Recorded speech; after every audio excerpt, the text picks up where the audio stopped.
Hey y'all, it's me, Kevvie.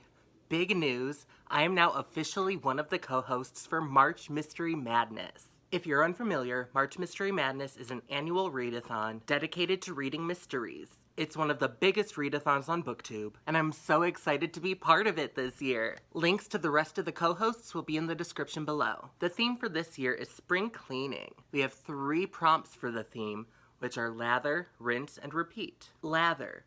Read about a detective who is cleaning up. Rinse. Read a cozy or classic mystery. And repeat. Reread a book or read an author you've read before. Yay, I am so excited to be co-hosting March Mystery Madness this year, and I hope y'all will join in. And look forward to lots of mystery content in March. Are you going to participate this year? What are you planning to read? Let me know in the comments below. Thank you all so much for watching. Don't forget to like and subscribe, and if it pleases and sparkles, I'll see you in the next video. Mwah!